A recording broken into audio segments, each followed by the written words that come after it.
देखो बच्चों, अगर हम लोग रे ऑप्टिक्स की बात करते हैं तो रे ऑप्टिक्स में क्या होता है, हम ये मान के चलते हैं कि लाइट स्ट्रेट लाइन में चल रही है और जो रे ऑप्टिक्स का टॉपिक है 12th क्लास का वो 10th क्लास से एसोसिएटेड है। इधर देखो बच्चे, हमको मेनली दो चीज़ें ज़्यादा पढ़नी इंपॉर्टेंट है, एक है लेंस और एक है मिरर।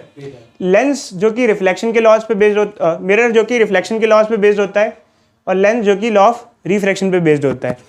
देखो बच्चों, आप लोगों ने 10th क्लास में मिरर के बारे में और लेंस के बारे में पढ़ा तो था, बट लेंस कैसे काम करता है ये हम इस चैप्टर में जानेंगे। बट सबसे पहले ना हम थोड़ा मिरर के बारे में जानेंगे। ऑल दो ये चैप्टर जो है इसमें मिरर की चीज़ें कम ही है, मोस्टली लेंस के बारे में हम पढ़ते हैं। बट अभी हम थोड़ा सा याद कर लेते हैं कि हमने मिरर के बारे में क्या क्या पढ़ा है। तो सबसे पहले बच्चे ये प्लेन मिरर होता है जिसमें हम लोग चेहरा देख के आते हैं यहाँ पर, ठीक है बच्चे। अब अगर हम प्लेन मिरर की बात करें तो प्लेन मिरर के बारे में हमारे लिए इंपॉर्टेंट क्या है, प्लेन मिरर के बारे में सबसे इंपॉर्टेंट फीचर ये है, इसकी मैग्नीफिकेशन 1 होती है। मैग्नीफिकेशन एक बहुत इंपॉर्टेंट पैरामीटर है, चाहे आप लेंस की बात करो चाहे आप मिरर की बात करो, मैग्नीफिकेशन बहुत इंपॉर्टेंट है हमारे लिए। कभी भी मैग्नीफिकेशन की जब हम बारे में बात करते हैं तो दो चीज़ें हम पढ़ते हैं, एक तो उसका साइन पढ़ते हैं और इसकी वैल्यू पढ़ते हैं। अगर मैग्नीफिकेशन कभी भी 1 से बड़ी होती है, मतलब 2, 3 होती है, इसका क्या मतलब होता है, अगर 1 से बड़ी है तो इसका मतलब कि जो इमेज है उसका साइज इनलार्ज्ड है। क्या है? इनलार्ज। इधर देखो बच्चे, हाँ ठीक है, 1 से बड़ी है तो इसका मतलब इनलार्ज्ड। अगर मैग्नीफिकेशन 1 है तो मतलब सेम साइज, और अगर मैग्नीफिकेशन 1 से छोटी है तो डिमिनिश्ड, स्मॉल या डिमिनिश्ड बोल सकते हो, पॉइंट साइज जो भी है इस तरीके से बोल सकते हैं, ठीक है।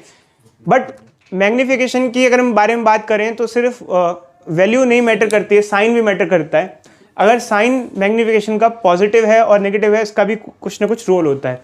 मैग्नीफिकेशन का अगर साइन पॉजिटिव है तो इसका मतलब जो इमेज है वो वर्चुअल और इरेक्ट है। वर्चुअल इरेक्ट का मतलब क्या होता है?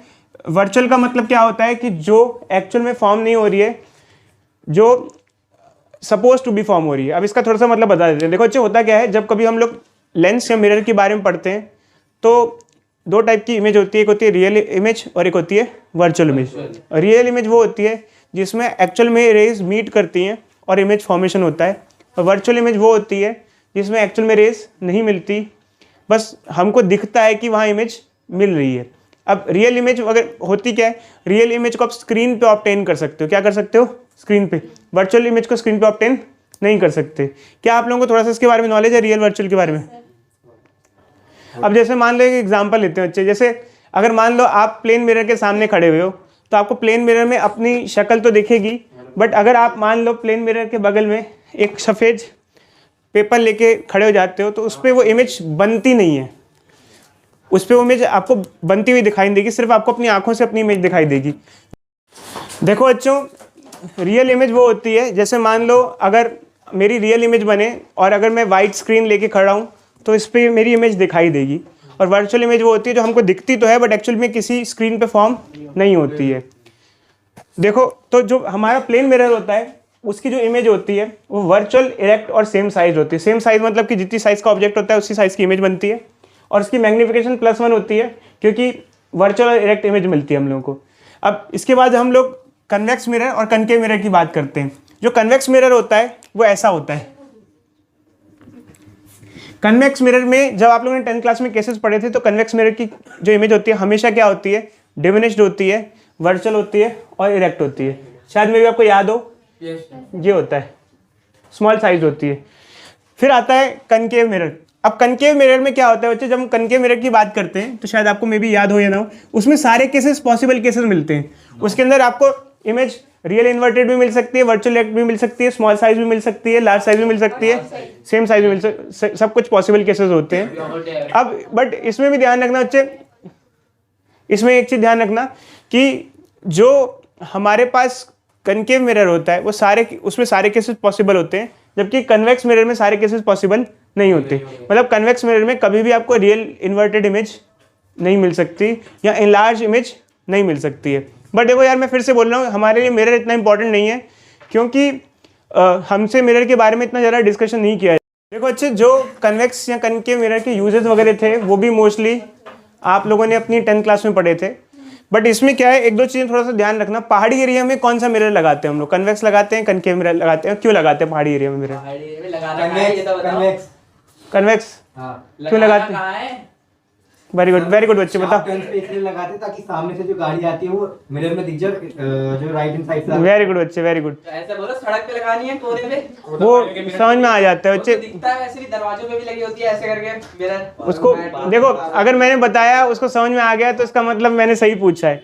पहाड़ी एरिया में हम लोग कन्वेक्स मिरर लगाते हैं शार्प टर्न्स पे, ताकि क्या हो, सामने वाली गाड़ी का व्यू आ जाए। दूसरा क्या होता है, क्योंकि कन्वेक्स मिरर की जो इमेज होती है डिमिनिश्ड होती है, तो एक ब्रॉड व्यू देता है। क्या देता है? ब्रॉड व्यू, मतलब आपको एक छोटे से मिरर में पूरा व्यू दिख जाता है। यमुना बैंक में भी लगे हुए हैं। हाँ, गाड़ी के साइड मिरर्स में भी होता है। तो ये सब यूजेस वगैरह 10th क्लास में था। ठीक है, चलो अब आगे बढ़े। चलो बच्चे, कुछ क्वेश्चंस पे पढ़ते हैं, फिर आगे बढ़ते हैं। बोर्ड पे फोकस करो सभी। जब हम लोग मिरर की बात करते हैं तो सबसे पहले मिरर के अंदर एक होता है ऑब्जेक्ट डिस्टेंस, एक होता है इमेज डिस्टेंस, एक होता है फोकल लेंथ, एक होता है मैग्निफिकेशन। 4 चीज़ें हम लोग मोस्टली पढ़ते हैं। ऑब्जेक्ट डिस्टेंस क्या होता है? ऑब्जेक्ट मिरर से कितनी दूरी पे है, इसे कहते हैं ऑब्जेक्ट डिस्टेंस। इमेज डिस्टेंस क्या होता है? इमेज कितनी दूरी पे है, इसे इमेज डिस्टेंस कहते हैं। मैग्निफिकेशन तो आपको पता ही है कि कितना इनलार्जमेंट हुआ है उसमें, या कितना डिमिनिश्ड हुई है, ये सब हम कैलकुलेट करते हैं। तो अब जैसे हमारे पास एक क्वेश्चन दिया हुआ है, एक कनकेव मिरर है, उसमें ऑब्जेक्ट 20 सेंटीमीटर प्लेस्ड है। अब देखो जी, जब हम लोग जैसे ये मिरर फॉर्मूला यूज करते हैं 1/v + 1/u = 1/f, तो इसके अंदर क्या होता है, हमें साइन कन्वेंशंस फॉलो करनी पड़ती है। शायद आपको याद हो या ना हो। ऑब्जेक्ट डिस्टेंस हमेशा क्या लिया जाता है? नेगेटिव लिया जाता है। क्यों? अब इसकी थोड़ी सी डायग्राम अगर ड्रॉ कर दें तो ये कनकेव मिरर है हमारे पास, और ये हमारा ऑब्जेक्ट है। ये कहाँ रखा हुआ है? 20। लेफ्ट साइड को हम क्या लेते हैं? लेफ्ट साइड को क्या लेते हैं? नेगेटिव। तो गिवन क्या क्या है यहाँ पे बताना बच्चों? यू कितना है बोलो? -20। ठीक है। फोकल लेंथ क्या लोगे? 15। क्या देखो बच्चे, फोकल लेंथ प्लस लेंगे 15 या -15? देखो होता क्या है, कनकेव लेंस हो या मिरर हो, दोनों की फोकल लेंथ क्या होती है? नेगेटिव होती है। तो फोकल लेंथ क्या होगी इसकी? -15 सेंटीमीटर। अब हमको इमेज डिस्टेंस बताना है, तो इसमें यहाँ पुट कर देंगे 1/v, 1/u कितना है? 1/f कितना है?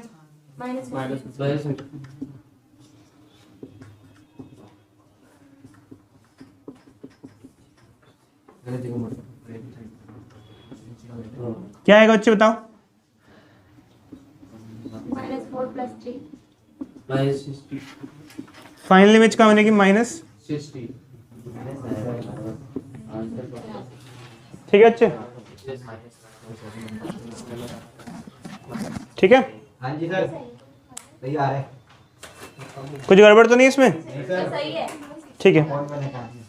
अब देखो बच्चे, इसके अंदर हमें आगे सिंप्लीफाई करना है, तो हम लोग को मैग्निफिकेशन निकालना है। मैग्निफिकेशन क्या होता है? -v/u। -v कितना है?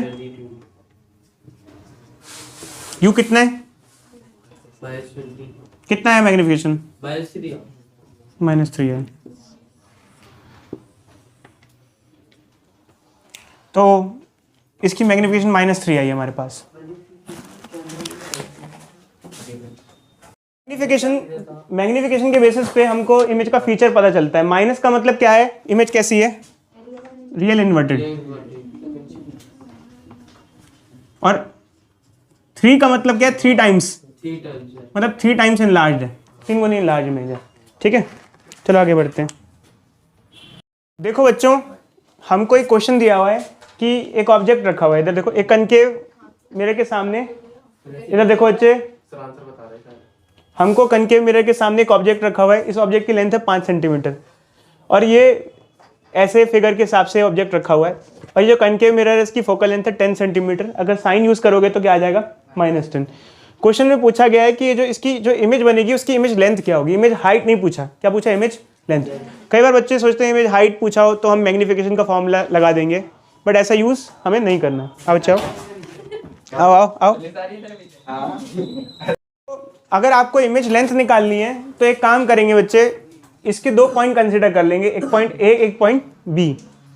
हम ए पॉइंट को ऑब्जेक्ट मान के ए पॉइंट की इमेज निकालेंगे, ऐसे ही बी पॉइंट को ऑब्जेक्ट मान के बी पॉइंट की इमेज निकालेंगे और फाइनली जो इमेज डायग्राम होगा उसको ड्रॉ करने की कोशिश करेंगे। और जब इमेज डायग्राम ड्रॉ करेंगे तो उसके बाद हम लोग क्या करेंगे, इमेज की लेंथ निकालेंगे। तो सबसे पहले काम करते हैं, हम बी पॉइंट ले लेते हैं। बी पॉइंट की इमेज कहाँ बनेगी, तो बी पॉइंट की इमेज तो वैसे यहीं पे ही बनेगी, क्योंकि देखो रेडियस ऑफ कर्वेचर क्या होता है, ट्वाइस ऑफ फोकल लेंथ। तो इसका रेडियस ऑफ कर्वेचर कितना होगा, इसका रेडियस ऑफ कर्वेचर कितना होगा 20 सेंटीमीटर। और अगर कनकेव मिरर के केस में कोई ऑब्जेक्ट अगर सेंटर ऑफ कर्वेचर प्लेस्ड होता है तो उसकी इमेज वहीं बनती है। बट फिर भी हम एक काम करते हैं, एक बार ये फॉर्मूला लगा लेते हैं। तो सबसे पहले हम लिखेंगे फॉर पॉइंट बी। तो यू कितना है बच्चों, यू कितना लेना है, यू कितना लेना है बताओ, -20। ये फॉर्मूला लगाएंगे 1/v 1/u 1/f कितना है, -10. इसको ले आएंगे इधर, क्या आ जाएगा बच्चे 1/v 1/10 प्लस 1/20। 1/v क्या आ जाएगा बताओ, 20 आएगा बच्चे। इधर क्या आ जाएगा -1/v क्या आ जाएगा -2। तो इसका मतलब क्या है, ये जो पॉइंट ए जो पॉइंट हमारा जैसे हमने यहाँ माना है, ये ए माने या बी माना है, इधर देखो बच्चे। तो बी पॉइंट की इमेज बी पॉइंट पे बनेगी, नीचे बनेगी, क्योंकि हमको पता है कि कॉनकेव मिरर में क्या होता है, इमेज मोस्टली कैसे बनती है, इन्वर्टेड बनती है। तो यहाँ की इमेज यहीं बनेगी, ठीक है। अब ए पॉइंट है ऑब्जेक्ट का, इस ए पॉइंट की इमेज कहाँ बनेगी, तो फिर क्या करेंगे हम, for point A 1/v। A point का यू क्या होगा, ऑब्जेक्ट डिस्टेंस क्या होगा ए पॉइंट का, ए पॉइंट यहाँ से यहाँ तक की दूरी कितनी हो जाएगी, 20 + 5 25। इसके लिए u क्या हो जाएगा -25 1/-10। इसको इधर ले आएंगे 1/v प्लस 1/25 50। v क्या आ जाएगा इससे 50/, कितना आ जाएगा बच्चे, क्या होता है बताना, ठीक है आ गया। तो इसका मतलब क्या हुआ बच्चे, ए पॉइंट की इमेज यहां बन रही है,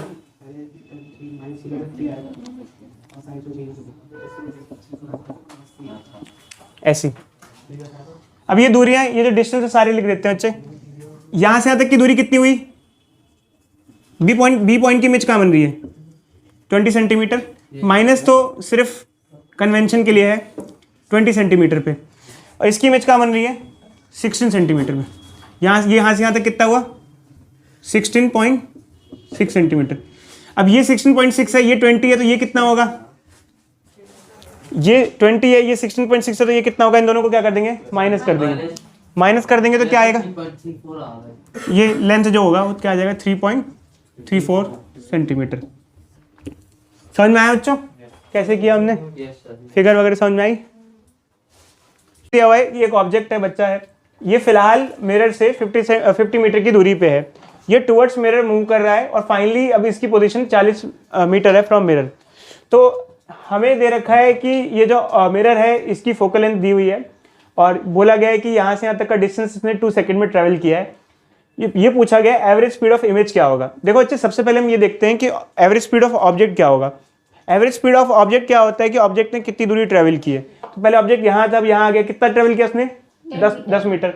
ऑब्जेक्ट डिस्टेंस हुआ 10 मीटर, कितने टाइम में 2 सेकंड में, तो ऑब्जेक्ट स्पीड हुआ 5 मीटर पर सेकंड। अब हमको क्या निकालना है, हमको निकालना है इमेज स्पीड। इमेज स्पीड निकालने के लिए आपको इमेज की इनिशियल पोजीशन और इमेज की फाइनल पोजीशन निकालनी पड़ेगी। तो इमेज की फाइनल पोजीशन निकालने की कोई जरूरत नहीं है, क्योंकि अगर आप किसी क्वेश्चन को ऑब्जर्व करो तो उसमें आपको ये देखना होता है कि वो जो ऑब्जेक्ट है वो कहाँ रखा है।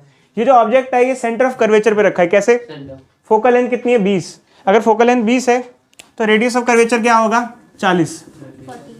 तो इसका मतलब ये जो ऑब्जेक्ट है ये रेडियस ऑफ कर्वेचर पे, सेंटर ऑफ कर्वेचर पे रखा हुआ है। अगर ऑब्जेक्ट सेंटर ऑफ कर्वेचर पे रखा होता है तो इसकी इमेज भी कहाँ बनती है, सेंटर ऑफ कर्वेचर। तो position of image, final image क्या आई बताओ।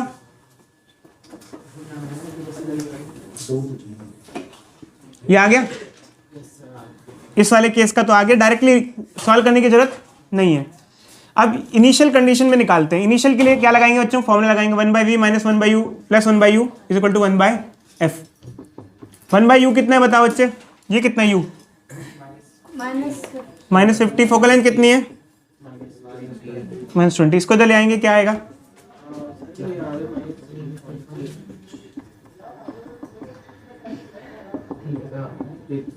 सौ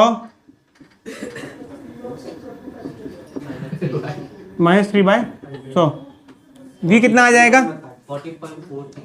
v कितना आ जाएगा 33 पॉइंट आ रहा है ना कुछ, ये कितना है, ये सही है गलत है, कोई मिस्टेक तो नहीं, -33.33 मीटर। ये इमेज पोजीशन इनिशियल, इनके बीच का गैप कितना आ जाएगा 6.67। तो इमेज स्पीड निकालने बच्चे, इमेज स्पीड क्या होगा, इमेज डिस्टेंस, इमेज डिस्टेंस कितना हुआ इधर बताओ बच्चे, इमेज डिस्टेंस इधर देखो बच्चे 2 से डिवाइड कर देंगे इसको। 6.67 और टाइम कितना हुआ 2, कितना आएगा बताना बच्चे 3.34 मीटर पर सेकंड अप्रोक्सीमेटली। ठीक है बच्चे, समझ में आया आप लोगों को। चलिए सर, हो गया आपको? हो गया सर।